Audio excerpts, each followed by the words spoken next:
The comic starts off with the Fantastic Four in space, and they run into the Kree Skrull Armada.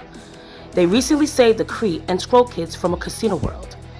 They sent the Franklin and Valeria Richardson with the Kree and Skrull kids on an escape pod back to Earth.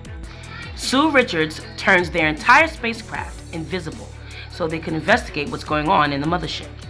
To their surprise, they see the Avenger Hulkling leading the fleet. We follow the Avengers on a Katortai homeworld. They are greeted by a character named Quay. The Kree and Skrull Armada are heading to attack the Katortai homeworld. Captain Marvel sends a message to the fleet telling them that this world is protected by the Avengers. Tony Stark hails the mothership and sees Hulkling and the Fantastic Four and wants to know what's going on. Both the Avengers and Fantastic Four felt that Hulkling is being used as a figurehead for the Kree and Skrull Alliance. Destroying the Katortai world will be a demonstration of the Alliance's power. Tony Stark then gives an order to attack. Ghost Rider turned the Quinjet into a Helljet. The Fantastic Four are still trying to settle the matter in a diplomatic way, but Hulkling was like, fuck that, let's go, and orders to counterattack. So it's an all-out battle. We see the Black Panther in some sort of Hulkbuster armor fighting against Super Skrull. Tony Stark comes up with an idea. He puts a device on Thor's hammer and has Thor throw the hammer on the mothership. Hulkling stops Thor's hammer with his magic sword. The device activates and renders all the Kree Skrull ships inoperable. Quay was like, hey, thanks, and uses all the plant life to attract everyone. And we see that Quay is the real villain in the story. Quay has the Avengers in bondage. He gives them an option to surrender, but Thor remembers back when they fought side by side.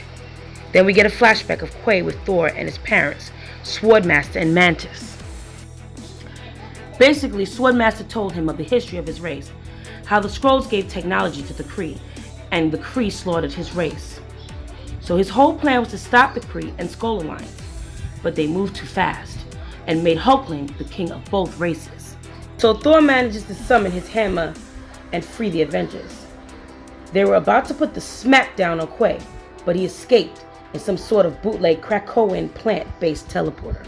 Avengers find out that the Katortai have invaded the Earth and have to go to protect it. We then follow the Fantastic Four and the remaining Avengers fighting off some Katortai. The thing's whole body looks like he was covered in vegetation and was about to die.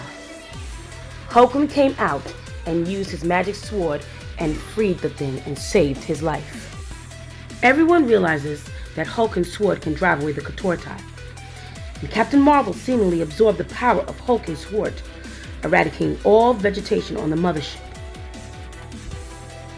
Captain Marvel almost dies and is revived by the Accuser's hammer.